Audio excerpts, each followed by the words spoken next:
بسم الله والحمد لله والصلاة والسلام على رسول الله وعلى آله وصحبه ومن والاه ولا حول ولا قوة إلا بالله ولا حول ولا قوة إلا بالله.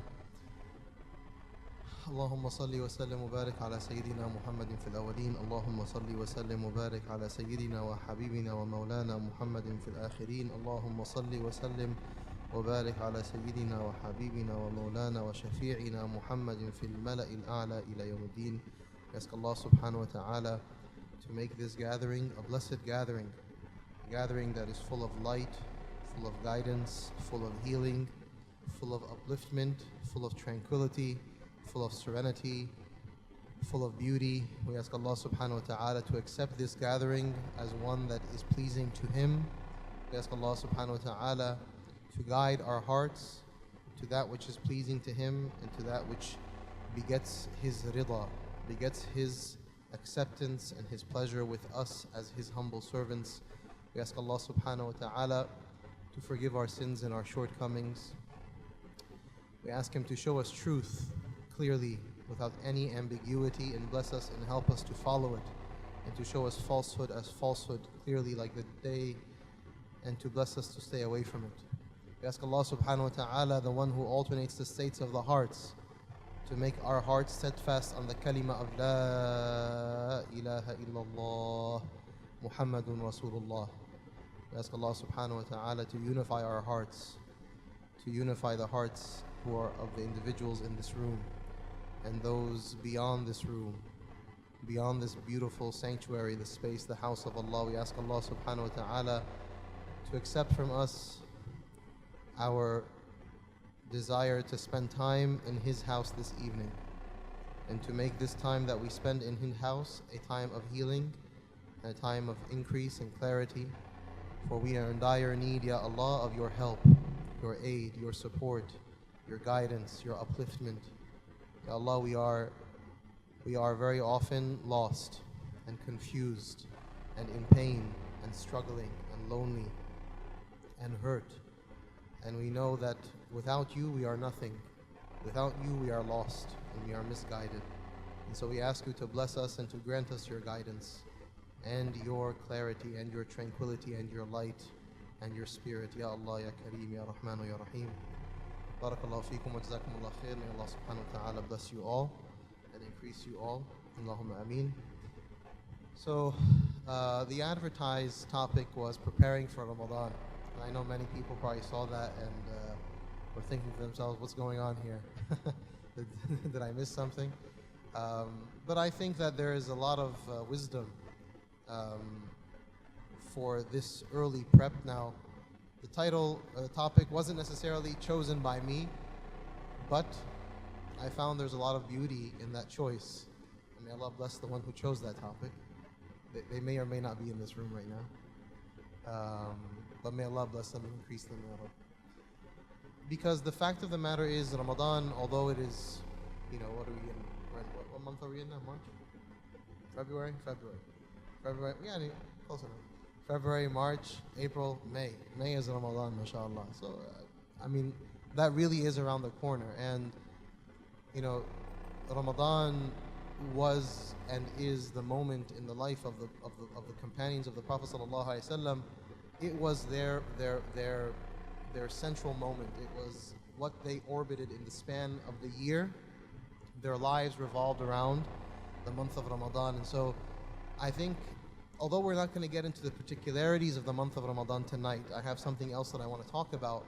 But I think the topic that I want to talk about really does speak to the essence of Ramadan and to the essence of why Ramadan truly is the most essential moment in the year of the believer, and why it really is at the peak and the helm of our spiritual pursuits as individuals.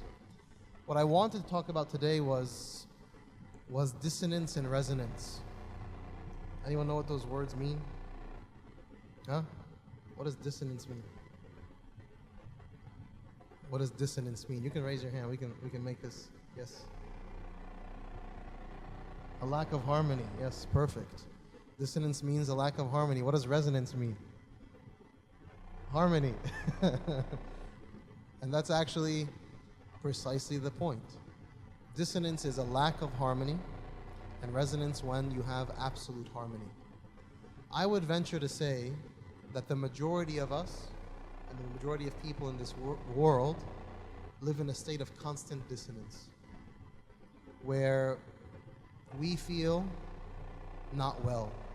We feel that we may be able to put on a face for people, but internally something is way off.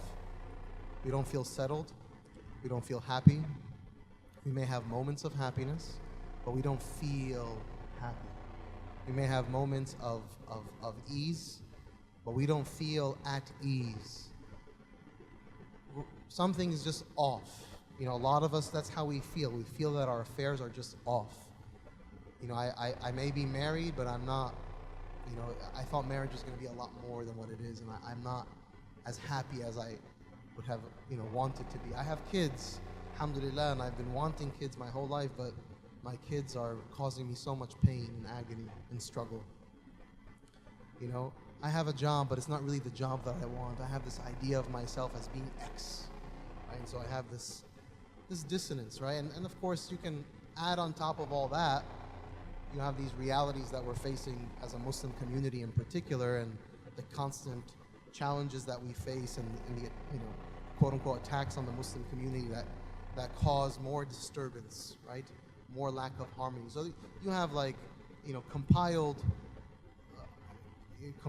elements of dissonance that very often, I think, in my experience in just dealing with the broad Muslim community, is that people just not feeling in harmony.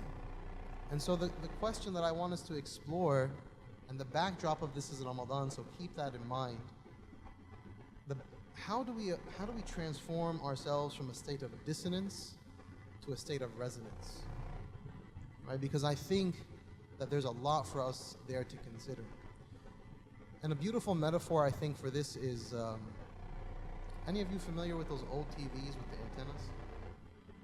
You know, how many of you are familiar with those? And hopefully everyone here should at least have seen them or experienced them. But, you know, we would sit there, you know, with these antennas, with these receivers, and just trying, and sometimes you put foil on them. You ever put foil on your antennas? Shane, never put foil on your antenna? Yeah, that was before your time then. You know, you would do everything you can to kind of move the antenna, because there's a frequency that's coming in from a tower, and you're trying through your receiver to align your receiver in a way to grab that frequency, because your receiver is emitting a frequency, and then you have the tower emitting another frequency. And so what you would sit there is try to fine-tune, right, the antenna, or better yet, if you have like a radio. Back in the day, there was these things called radios, right, that you would have, and they would have like dials on them, and you would sit there and you would tune the megahertz, and you try to like tune the dials in a way, and you could even hear, right, you can hear the, you know, as you're trying to gain access to that frequency, right? So dissonance, at its very essence, is when two frequencies are simply not aligned. When two frequencies, so the transmitter, the radio, whatever, the TV, is a receiver that's emitting a certain frequency, trying to gain access to the frequency that's coming from a tower, a radio tower, a television tower. When the image that shows up is either staticky or squabbled or just completely unclear, then that means there's what? There's dissonance. The frequencies have not aligned. But if you're someone who's experienced this, whether through a radio or through a TV, when you sit there and you finagle the tunes or the antenna, and then it connects with the frequency, what happens? Beautiful resonance, right? And it's almost physically relieving if you've experienced it. You're sitting there, you really want to watch. Like, I remember being in Egypt and like really wanting to watch something from America. And, you know, I'd sit there and then it's like, and then the image would come out and be like, and then like you see half a face, and then it would come in and out, and then suddenly you're just trying to struggle with it. And then when it would come through and you would get that perfect positioning, you're like, you know, it's a sense of physical relief when there's resonance. And resonance is when those frequencies align and they become fully intertwined and connected, and it's a deep connection. Resonance is not just for those frequencies to align and for you to get that clear sound through the radio or that clear image through the TV. There has to be complete harmony, as our sister was saying back there, that produces that perfect deep connection. And then you have a clear, now today we have high def and 4K and whatever, but you have a clear image, right? That completely harmonizes with your senses, right? That metaphor is precisely the metaphor that we should keep in mind when we're thinking about our relationship with Allah and moving from dissonance into resonance. Because the fact of the matter is very simple. There is a frequency that Allah subhanahu wa ta'ala is emitting into this world. Allahu nuru samawati wal ard. Allah is the light of the heavens and the earth. And He has sent His light to this earth as the essential frequency for us as beings that are all transmitters, because we have within us, every human being, Muslim and non-Muslim, every human being is equipped with the transmitter and the frequency that can connect into that divine frequency. And that is, what is that? Huh? What's fitra? Fitra is one thing. No. No. What? So, ruh, the soul, the spirit. Allah subhanahu wa ta'ala has breathed into us the spirit, which is His divine light that is breathed into each and every single one of us. So we're all innately conditioned to, as transmitters and as people who have this beautiful spirit breathed into them, this light, call it the divine frequency, it's there, right? And the entire journey of the believer is trying to bring nur ala nur, light upon light. It is the divine light that taps into or that connects with the frequency of the potential light that is within you, and that is your ruh, your spirit. And so the entire journey of the believer who is in loving surrender to Allah subhanahu wa ta'ala is trying to bring that back to its source. So basically, your life, as you're living it every single day, is you're trying to mangle that antenna in a way that it connects to that essential frequency. Is that metaphor clear? Very clear. Allahu Akbar. High def? That was an uncle joke for you. Now, the challenge that we face is there's not just one frequency out there. There are multiple frequencies. Now, of course, Allah's frequency is the one that's paramount, but there are multiple frequencies out there that are constantly causing us a lot of confusion, because we're sitting there tuning into the radio, and then suddenly, someone wants to listen to I don't know, country music. Abdul Malik wants to listen to country and he keeps on picking up rock. He's like, what's going on here? Right? I don't want this. No, get me to that. And I keep on, and you're trying to tune into these frequencies, but you're not getting what it is that you want. You're not getting the sounds, the sights, that really resonate with you. And all of those frequencies are created precisely to be alternative ways and alternative waves out there to compete with the divine frequency. And so on the one end, as an individual, we have to negotiate and navigate all these other competing frequencies, but then there is recognizing that for me to actually be able to connect to the divine frequency, I have to have all of my knobs correctly positioned, right? So I have to navigate all those competing frequencies, but then I have to make sure that every single knob that makes me who I am, so I can be a proper receiver, I have to have all those knobs properly in place. And I would venture to say that the reason why so many of us feel disharmony and we feel dissonance with Allah subhanahu wa ta'ala, because our knobs are out of whack. And I'm going to explain what each one of those knobs are right now. But those knobs that are supposed to be fine-tuned in particular ways, those knobs are out of whack. And that's why life is staticky. Life is squiggly lines. And we're unnerved by it because it's an unnerving experience. If you sit there watching a TV that's full of static, it's an unnerving experience. Your heart starts to palpitate. Similarly, that's what's happening, I think, effectively in many of our lives day to day. So the question is, what are those knobs and how are they supposed to be fine-tuned? Right? That is the essential question that I want us to answer. And don't forget, keep Ramadan in the background and as the backdrop because we're going to get to that. There are 3 knobs that basically control your transmitter and how frequency comes out of you. There's the body, there's the mind, and there's the spirit/soul. Those are 3 knobs that each of us have. And those knobs are the ones that govern what we're transmitting and how we are connecting to divine frequency. And so each of these are not to be arbitrarily tuned. No, there is a guidebook, there is a manual that's been given to us to say that if you want to tap in to the divine frequency that is ever present and that is ever manifest, you have to fine-tune these 3 knobs precisely as Allah subhanahu wa ta'ala, who is the creator of the frequency, and He is the creator of the receivers of that frequency, the transmitters. Allah is the only one who knows how these stations need to be tuned right.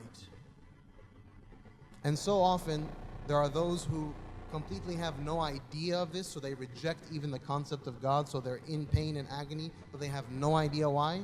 But then there are those who recognize God, who recognize that He exists, who recognize that we have to tap into that, but we are doing it in a completely lopsided or even wrong way, right? Because so many people say, no, I love God, and I care about Him, and God loves me, and God will guide me.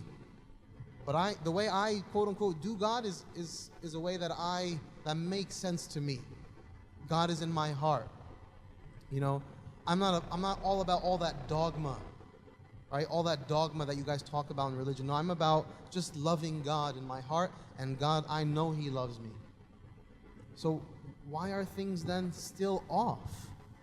Right? Because when it comes to Allah, God, the creator, the sustainer, He is the only one who knows what it takes to bring us resonance. Wallahi, He is the only one. And it is only in being in loving surrender to Him do we attain any type of resonance. Right? And so, how do we tune these knobs? And then what are the sizes of these knobs? Because each one of these knobs, they're not all created equal necessarily.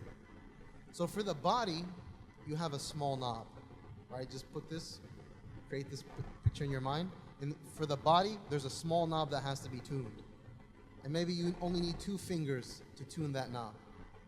Then for the mind, right, there's a slightly bigger knob. And to tune that knob, you only need like 3 fingers. But then there is a 3rd knob. And that knob requires all 5 of your fingers, like one of these big kind of like World War II knobs, right? You need all 5 fingers to tune that knob. And that is the soul. That is the ruh, the spirit. And all of these have to be tuned in the right direction for that frequency to come through. And so when we think of body, we have to think of the external reality, because that's what we are comprised of. Body, mind, and soul/spirit. That's how Allah Jalla wa Ala, the one who's emanating those divine frequencies, that's how He's created us. And He is the one who says that for you to receive my light, right? Because that's, by the way, if you look at the Quran, that's the whole goal. لِيُخْرِجَ النَّاسِ مِنَ الظُّلُمَاتِ إِلَى النُّورِ. To exit people from darkness to light, from dissonance to resonance. لِإِخْرَاجِ النَّاسِ مِنْ ظُلُمَاتِ الْوَهْمِ لِنُورِ الْيَقِينِ. To exit people from the darkness of misguidance, of confusion. Wahm is confusion. And Allah and the prophets, they describe it as the darkness of confusion into the light of certainty. Right? Because nothing parallels certainty, clarity. That's why I made the dua that I made in the beginning. Oh Allah, show us truth clearly as truth and bless us to follow it. And show us falsehood clearly so we can stay away from it. Because falsehood never benefits us. And falsehood and that which is displeasing to Allah, that which Allah subhanahu wa ta'ala has decreed as being problematic, will always be problematic, and it will always cause dissonance. It will always cause discomfort. The Prophet ﷺ himself, as we've said in the past many times, he was someone who was in a state of seeking. وَوَجَدَكَ ضَالًّا فَهَدَى. Ya Muhammad, you were someone, as we've said in the past, his life before revelation was, for all intents and purposes, it was perfect. He had a wonderful wife, beautiful children, he had beautiful businesses, he had everything he had great social capital, politically loved, he was the golden boy of Mecca, and so on and so forth. He had everything that you would arguably want as being a human being in a civilization. He had every material thing that was wanted, but he was simply not settled because those knobs were not yet fine-tuned. And so what I want to challenge myself and all of you today is to figure out, are we committed to tuning those knobs correctly to really tap into divine frequency? Because I know that everyone, and this is going back to the fitrah that the dear brother mentioned, everyone, forget about wanting it, everyone needs it. Because this is the only way. Wallahi, it is the only way to navigate this world or to make sense of it. Because, we are nothing. We are so small. We are so small and insignificant in the span of creation, in the reality of creation. Do you see what the Hubble telescope has shown us about the vastness of existence? There are millions of solar systems out there. There are worlds beyond worlds beyond worlds out there. And we sit here as these little peons, right? Very small, insignificant, small creatures.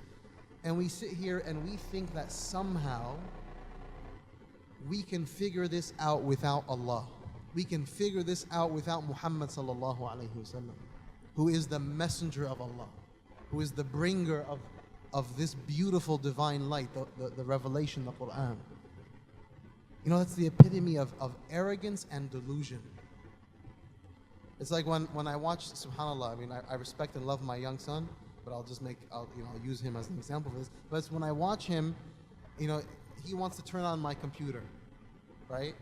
And he's 2.5 years old, but he just knows that there's a way to turn this thing on. So he sits there, grabbing the screen and just pressing keys. He has no idea what he's doing.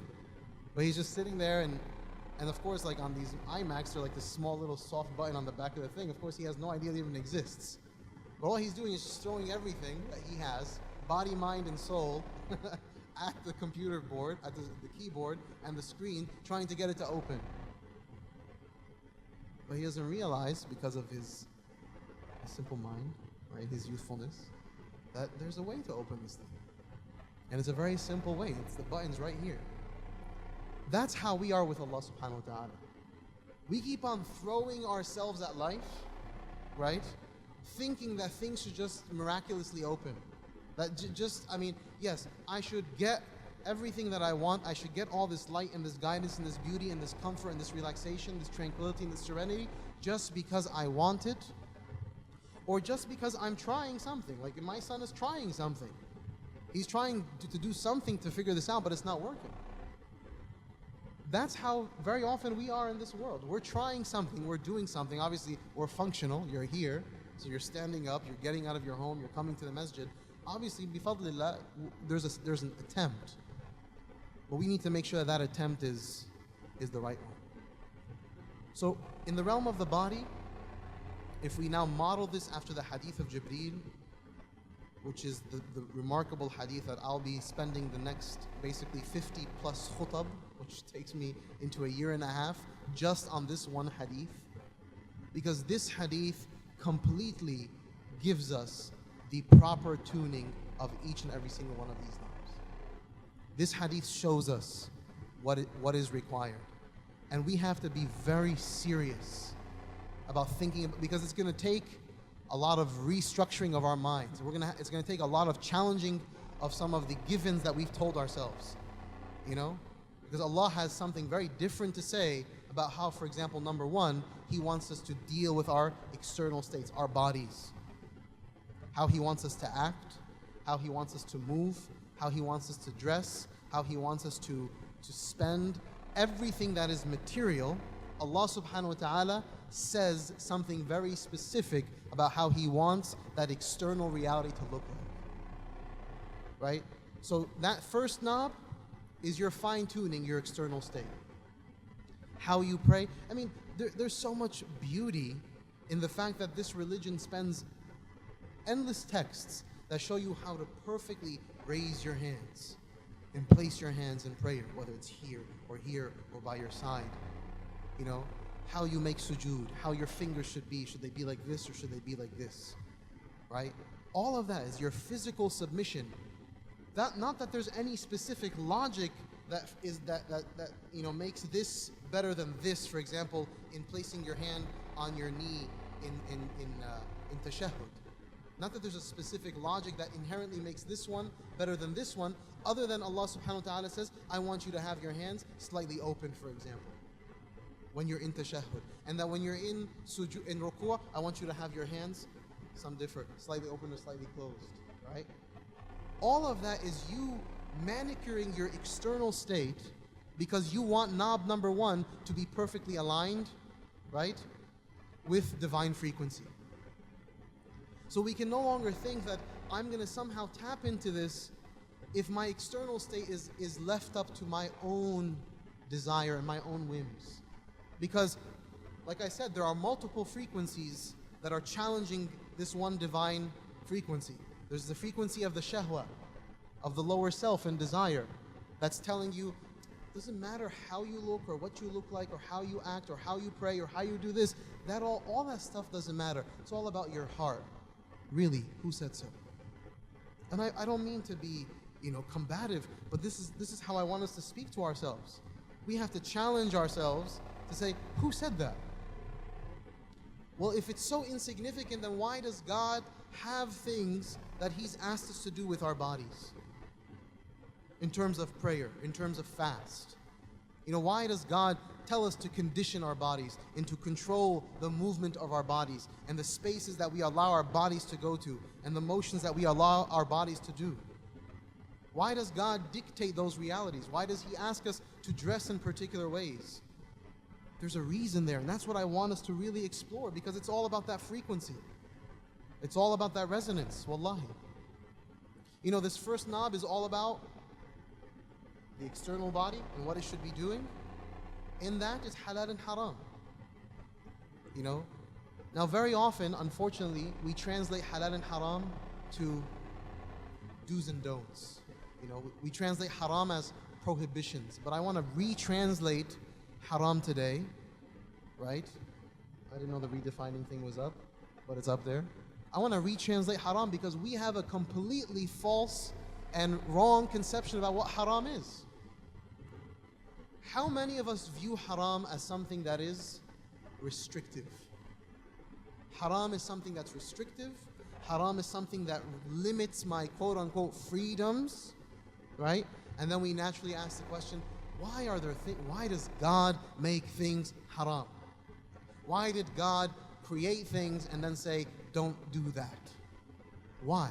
That's a question that we have a problem with God, that He restricts freedoms.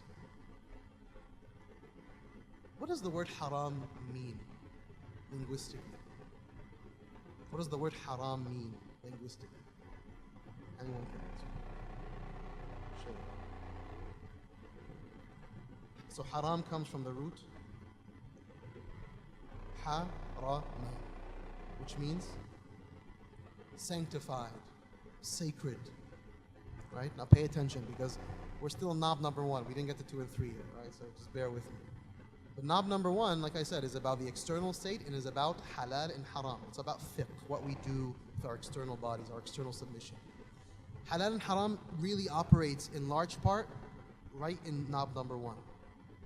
Haram linguistically means sacred. That's what it means. That's why we say al-baladul haram wal-masjidul haram, the sacred land and the sacred sanctified mosque, Al-Aqsa, and may Allah subhanahu wa ta'ala bless and protect Al-Aqsa, and Medina and Mecca. These are sacred places. For the Arabs, they would call their women harim because they would use the word that was sacred and sanctified. Right? That our women are harim, meaning they are our sacred beings. So the word sacred, does it have a positive or negative connotation? Huh? Positive. Right? I don't think anyone would say that sacred would mean something bad. Sacred means something positive, something good. So why is it that Allah subhanahu wa ta'ala uses the word sacred to explain or to define haram, which haram practically means don't do, right? Think of your home. This is the best way, I think, to understand this idea of haram and why it's a positive thing and not a negative thing. I'm going to get to you right now. Let me finish this example that I think captures the meaning of haram. When you're going home at night, right? You're outside and you've had a long day. What do you want to do? You want to get to your bed, right? That's if you have one. May Allah bless and protect our brothers and sisters in our community who don't have beds and who don't have homes.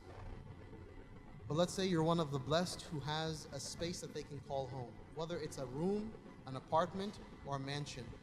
But you have a space that you can walk into, you can close the door, and then you can go, you make sure all of the blinds are closed, and then you put that little piece of tape on the camera on your computer so no one, you know that little piece of tape? So no creep kind of like gets into your personal space. Well, you do all those checks, and then what do? You take off your clothes. You shower up, and you clean, and you do all your body business, right? Where do you do that? Where do you do that? Think about it. To get into a place where you had to feel fully comfortable and liberated, comfortable and liberated, to be so free that you say, now I can take off my clothes. But what did you have to do? You had to eliminate freedom after freedom after freedom after freedom to get to that haram, that sacred place where you can now be free. Did you get that? Did you get that or no? Does that make sense? I see a lot of confused faces. Imam Abdul Malik, help me here. Did I say something that made sense? On point? Yusufi? If we understand this idea of haram, this completely revolutionizes the way we think about the things that Allah has made haram. Because basically what Allah subhanahu wa ta'ala is indicating to us, just as in the home, when I eliminate freedoms, and the freedom of do any of us by our own will and desire just go out in the middle of the street, right? Unless we have to, because some of us have to, have no choice. But do we just sit there completely exposed, take off our clothes, and just sleep in harmony? No, of course not. We feel vulnerable, we feel weak, we feel threatened, we feel concerned. We're all looking for some shelter. Even our dear brothers and sisters who are forced to sleep on the street, they too try to create some semblance of shelter, whether it's through a piece of cardboard or some tarp, just so that they can have some haram, some sacred space where they can feel comfortable and not so vulnerable.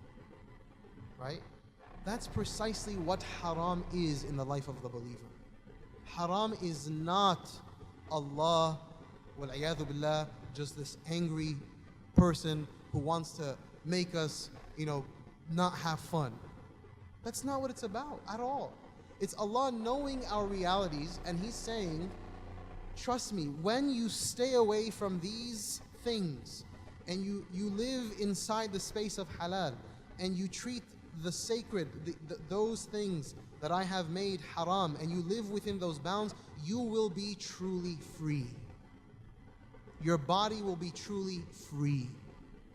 Right? When you don't drink alcohol, when you don't watch pornography, when you pray on time, when you don't have a boyfriend, when you don't have a girlfriend, when you don't commit zina, when you don't indulge these things, you're staying within the space of true freedom.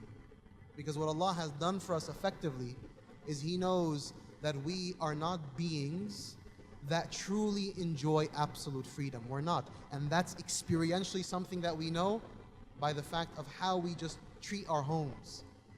That we don't just walk out there all willy-nilly. We like spaces and sanctuaries. This is an essential point to understand about Allah subhanahu wa ta'ala, because we need to start looking at the haram and the halal as sacred boundaries that truly liberate us. Right? Truly liberate us. When Allah is asking us, I want you to treat your body this way.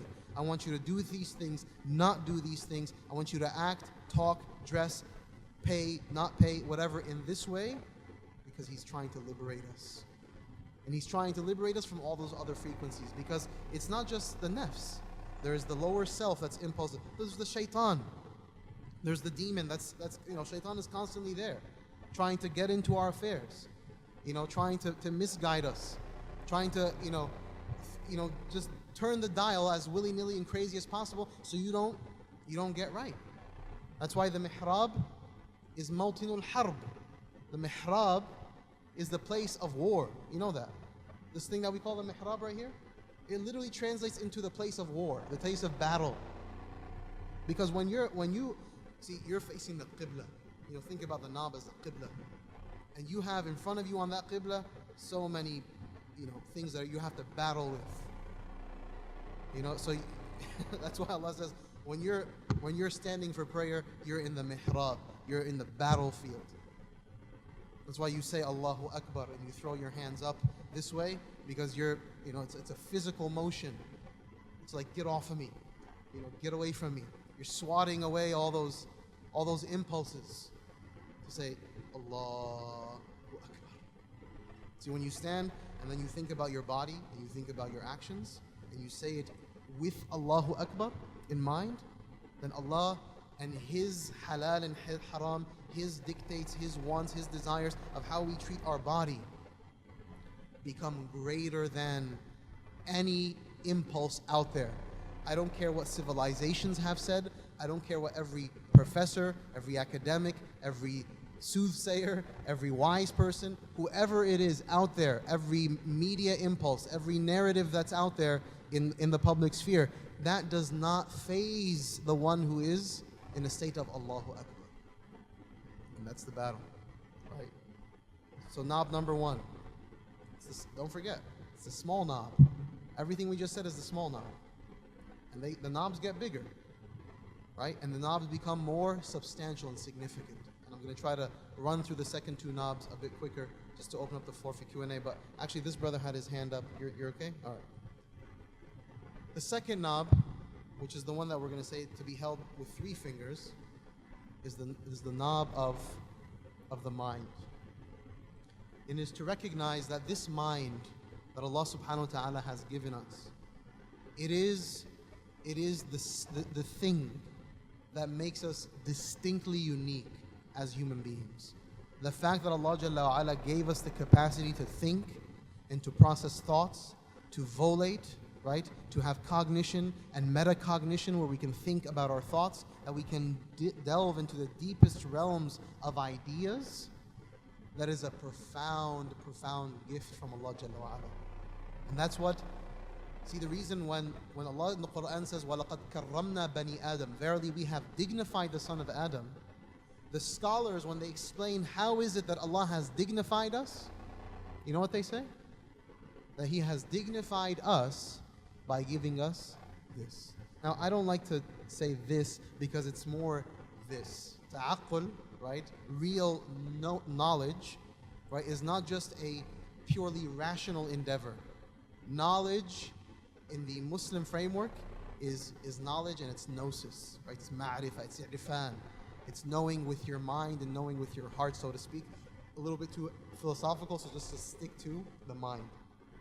But the fact that we can process thoughts in this way, that's what Allah subhanahu wa ta'ala is saying, that's what makes you dignified.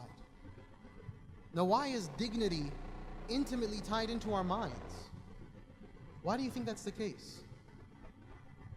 Why is our ability to have ta'aqqul, to think, to process, to volate, right, to metacognate, why is that tied to our dignity?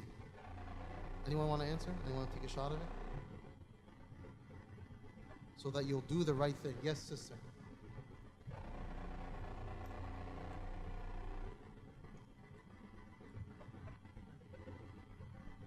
Yes. Why does it lead? Okay, why does it lead to dignity? Why? Allah saying, I have dignified you, Bani Adam. Great. Ya Allah, how have you dignified us? You gave us this. Great. How does this lead to dignity?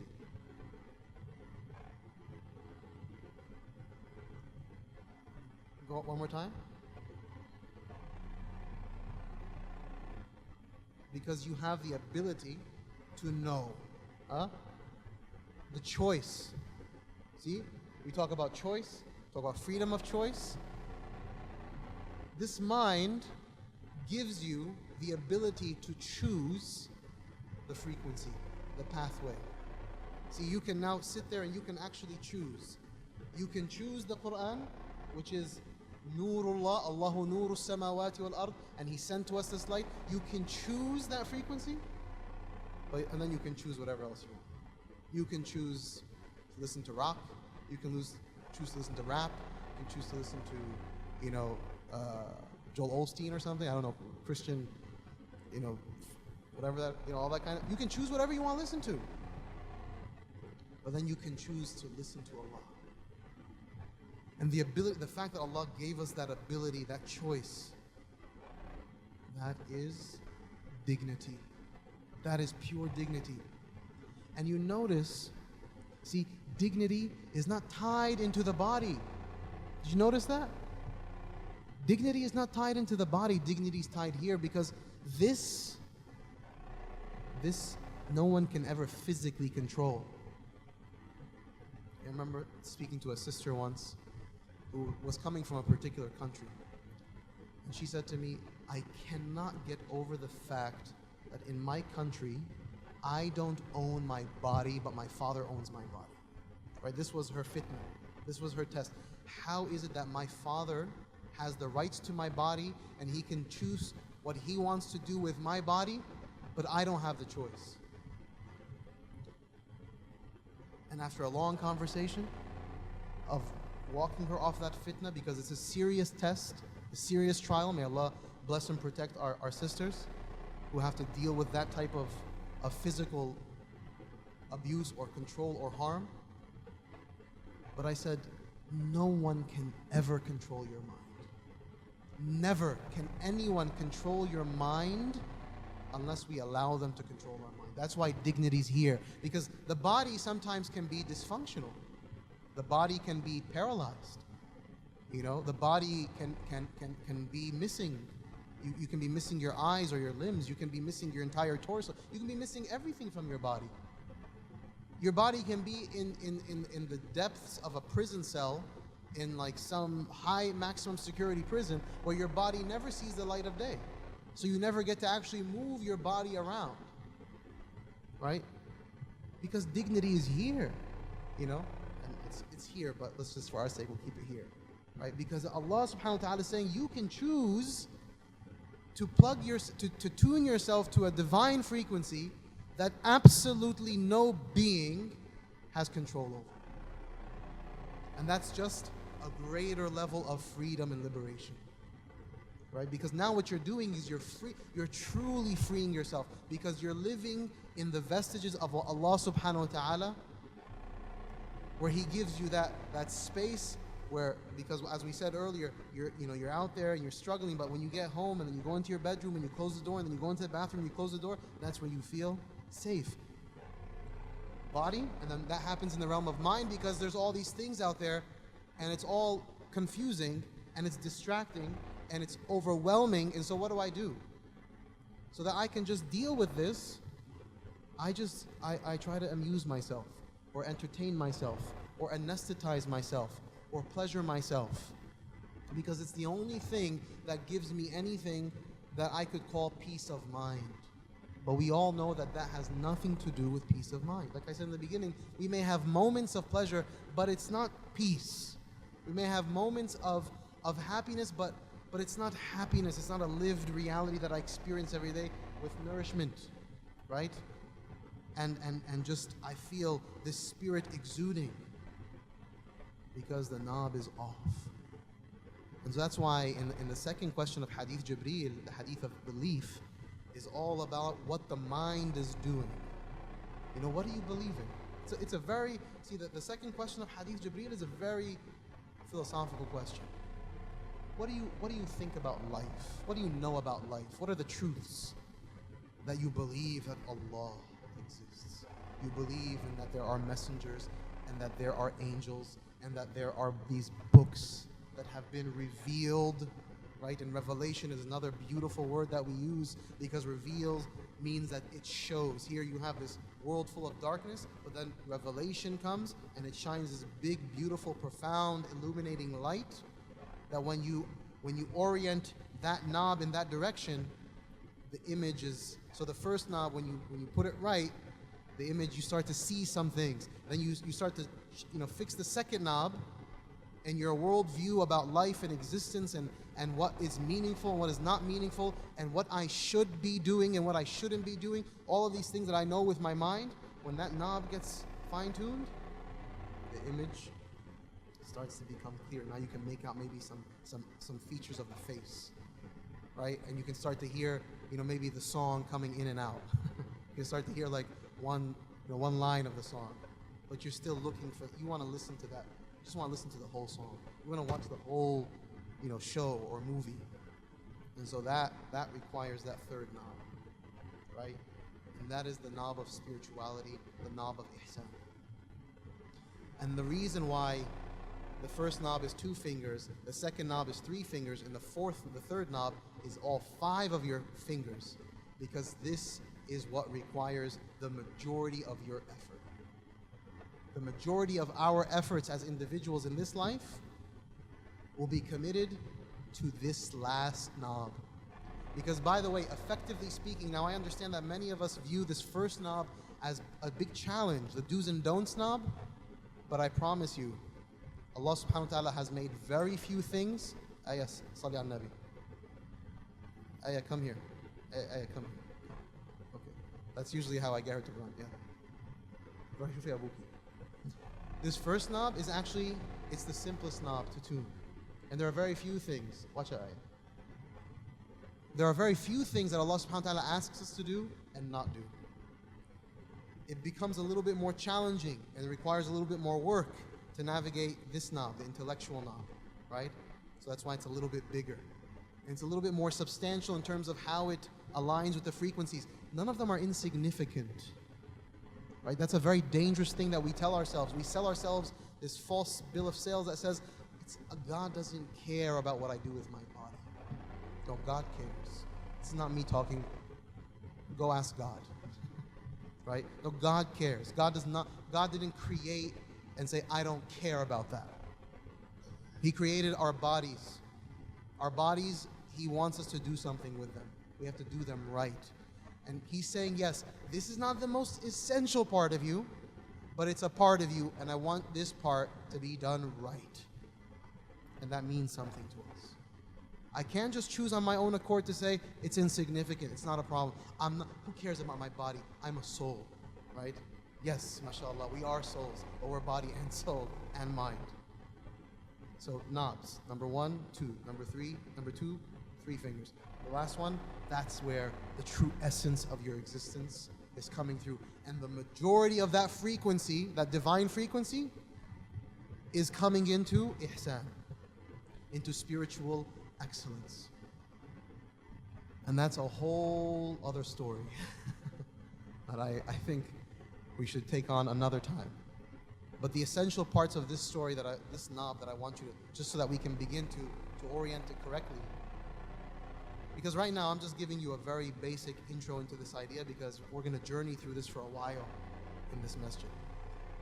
But this last one, it's tied into the heart, it's tied into the mind, it's tied into the body, it's tied into the nafs, it's tied into the soul, it's tied into the spirit, it's tied into how we, how we think and how we feel and how we interact with people.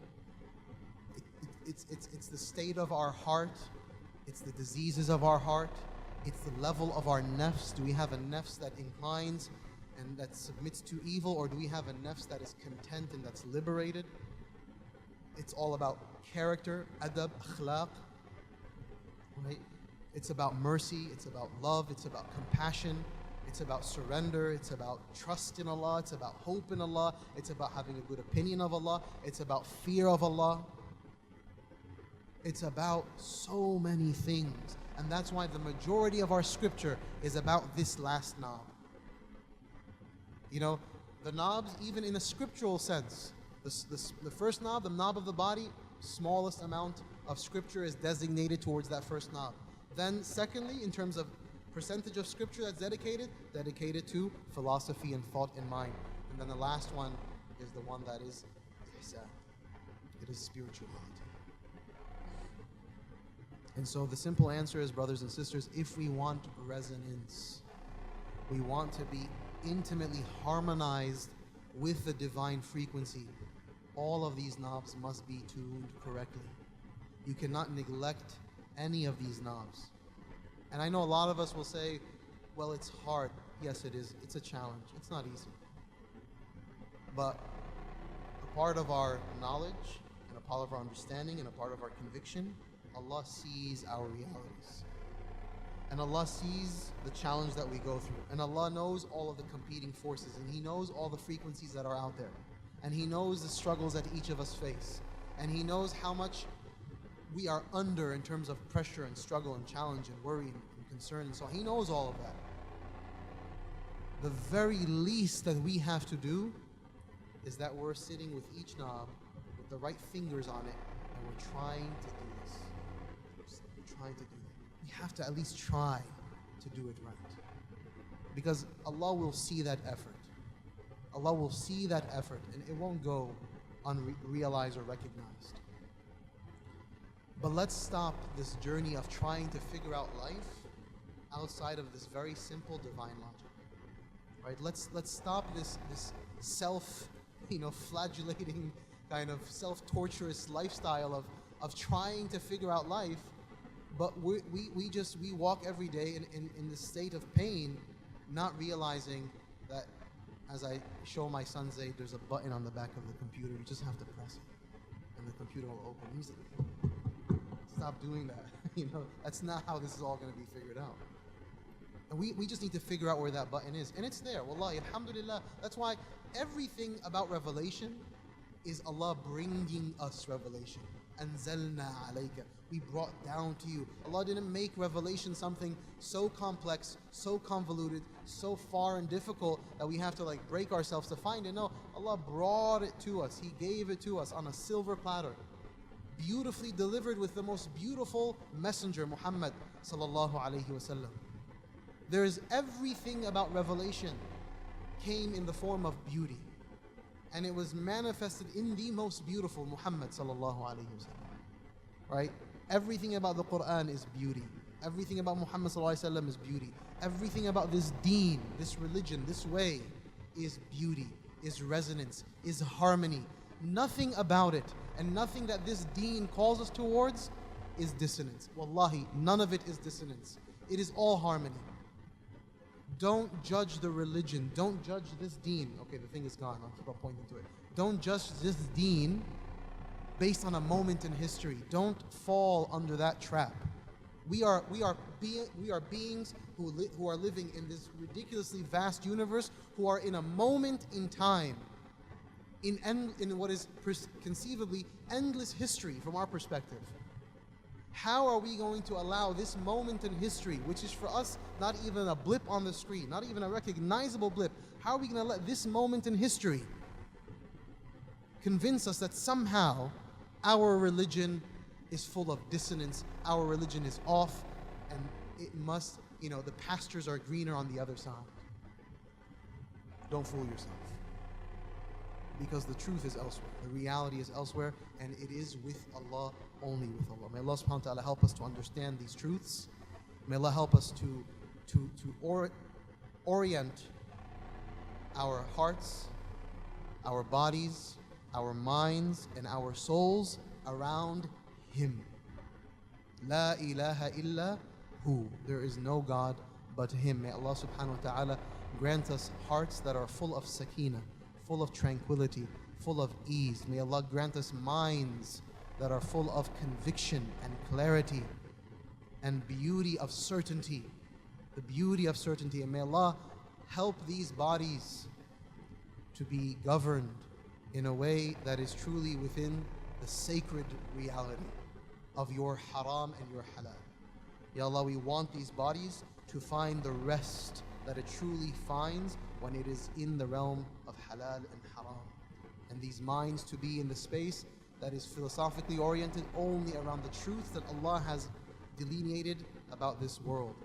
And that our spirits are ultimately fully connected back to its original source, and that is the divine breath. وَنَفَخْنَا فِيهِ مِنْ رُوحِنَا. We have breathed into Adam our divine breath.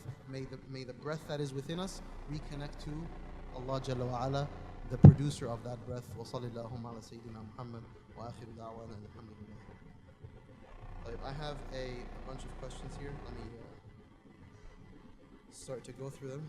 If you want to text your questions, you can. If you want to raise your hands, you can do that, but you probably just wait until.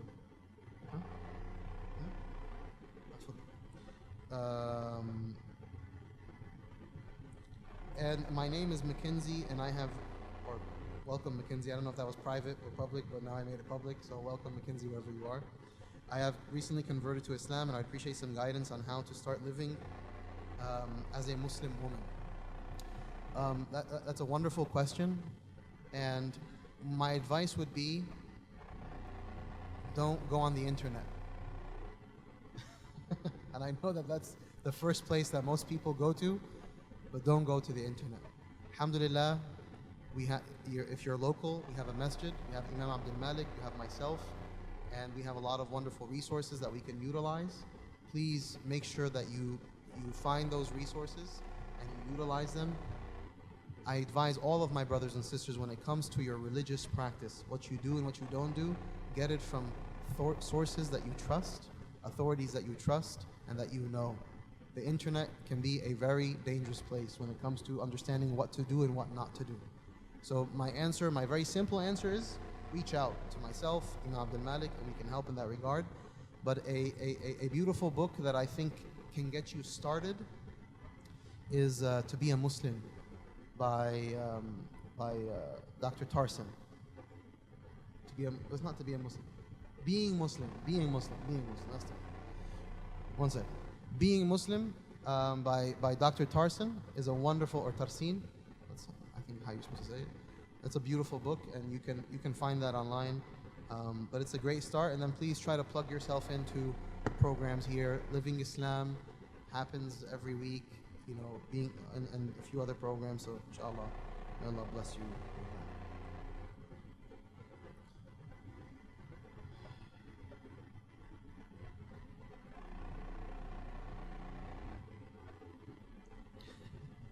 Questions on vaping. Allahu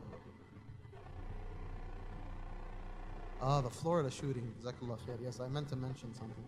The Florida shooting is a travesty by every stretch of the imagination. It truly is one of the great pains of our civilization and our people here in the U.S. that there is this utter chaos. And I think that these shootings, and the way there was how many shootings since January? 18 mass shootings in schools, right? In schools, right? Since January, right? We've only heard of one of them. And that goes to show you the chaos that we're living in as a country. And that's, unfortunately, people when they get into the gun or they get into these mass shootings, it gets into a political conversation. Gun control, not gun control. It's gun control, it's mental health, it's spiritual, it's social, it's 1,001 things, honestly. There is a problem that we have as a country that we have to dig very deep and to figure out, and we have to stop allowing the loudest voices with the most money to dictate how we have these very real conversations about serious, chaotic problems. You know, there's a serious problem when we've had 18 mass shootings since January. You know, and I would challenge each of you to really dig deep into trying to figure out what the soul of our country should be, because the frequency's way off. The frequency is way off. And if Muslims want to do anything of benefit, is we got to get those frequencies right. Right? And we can't get just dragged into whatever conversation the frequency is currently tuned on. Right? Because there are frames out there. There's always, you want to read about political frames, read George Lakoff, The Elephant in the Room. It's a really brilliant book that I think everyone should read. But there's always frames out there that are being constructed, and then they're promulgated through the airwaves. Think about this frame, adopt everything, process this frame. Muslims have to be able to say, hold on. Is this really the problem? Is this the problem, or is the problem much greater than this? And that's really what I want us to reflect on, because I think it's a spiritual problem, it's an emotional problem, it's a psychological problem, it's a social problem. You know, there's a lot of loneliness, there's a lot of just lonely young souls, bullied, feeling awkward, feeling weird, confused, dazed, you know, who are consuming all sorts of, you know, just high octane, like, you know, Red Bull type of, you know, stuff on TV, watching horror movies and seriously violent stuff. It's all of it. People want to say, you know, you're either for or against gun control, or you're for, you know, violent movies or against violent movies, or you're for video games or against, and it's all like in these simple binaries. To me, it is all of it. It's a cacophony of all of them that are coming together, that are producing these realities. And I want to start, you know, dissecting one of them. Yeah, we have to take immediate measures to make sure that, you know, people aren't to like kill in this mass way. We have to figure out what type of immediate measures need to be taken. But if we want to talk about the problem, I think the problem is much greater than what we simply perceive it as. Allahu Akbar. What events does the ISBC have on Sunday? That's a Hayfat question. See Hayfat. The hadith that I've been referring to, which I didn't refer to, and I didn't even tie it back to Ramadan. You noticed that, right? I missed Ramadan.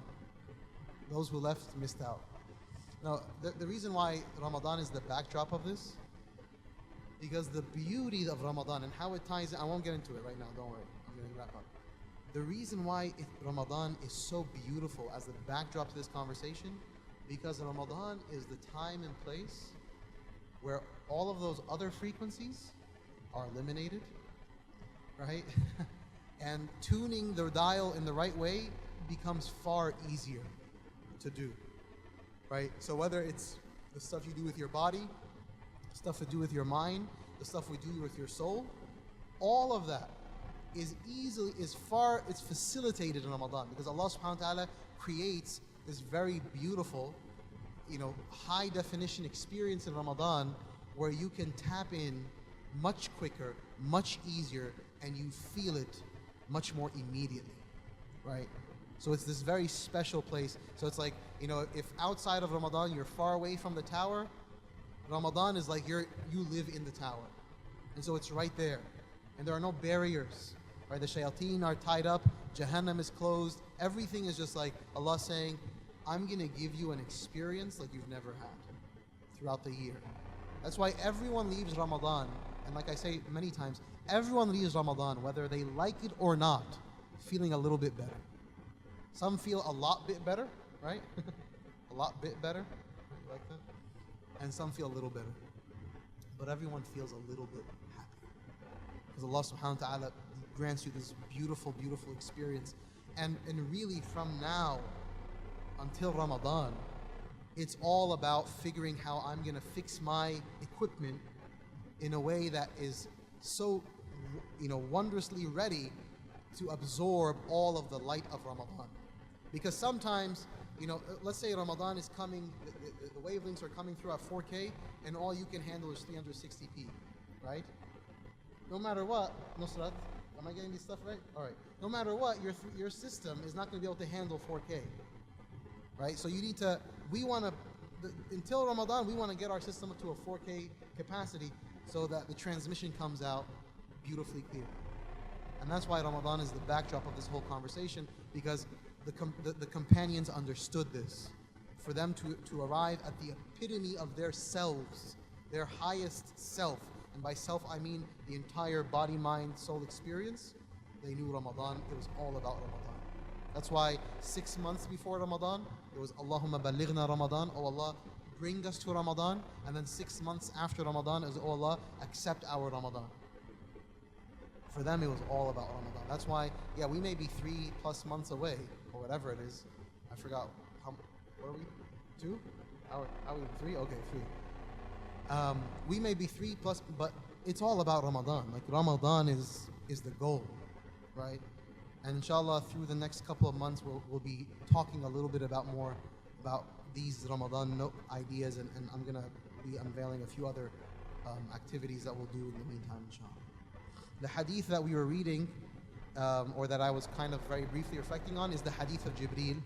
This is the hadith that is known as the mother of all ahadith, and that's the one that will be, inshallah, the base for the khutbah series. So if you go on isbcc.org, you'll see the hadith and the advertisement around it. So that's the hadith that I was kind of loosely reflecting on today.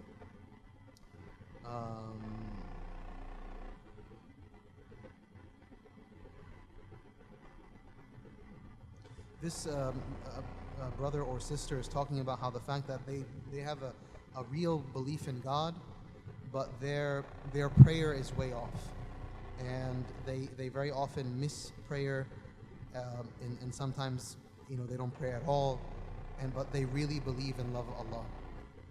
My message to this brother or sister is very simple. Make sure that you realize that if I'm going to make a claim about how I feel about Allah, or how Allah feels about me, let me make sure that I am truly doing my best to fulfill the things that Allah subhanahu wa ta'ala wants me to do, right? Don't make sure that you never feel that prayer is something that's insignificant or something not that important, right? Just if you say your belief in Allah is real, then you have to say to yourself, Salah is the most important thing that I have to do in my day. Right? You need to, that's why intentions are so essential. You have to put that intention right there and do everything in your power to realize that intention. And then when when you're on that path, then you can begin to prove that claim that I love Allah and Allah loves me yourself. Right? Because you have to prove that claim.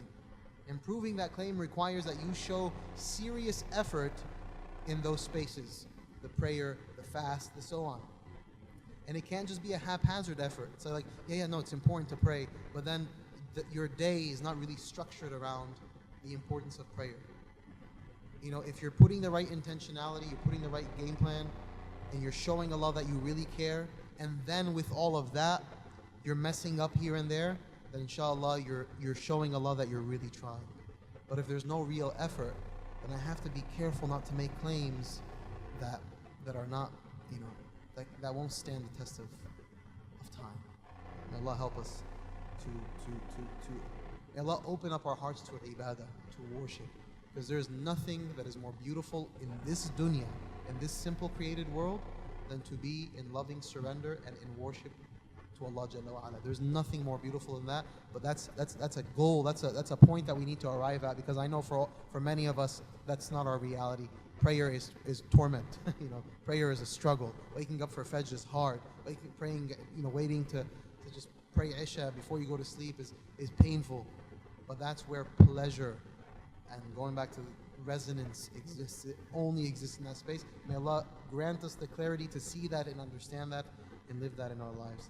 Inshallah, with that we'll close. I know people are but inshallah, may Allah subhanahu wa ta'ala accept from us and guide us and help us to internalize some of what we have said. If anything that has been said is khair, then it is solely from Allah Jalla wa Ala. Anything that has been said that is wrong or evil, may Allah forgive me for my shortcomings. Wa sallallahu ala sayyidina Muhammad wa akhiru da'wana and alhamdulillah. Barakallah.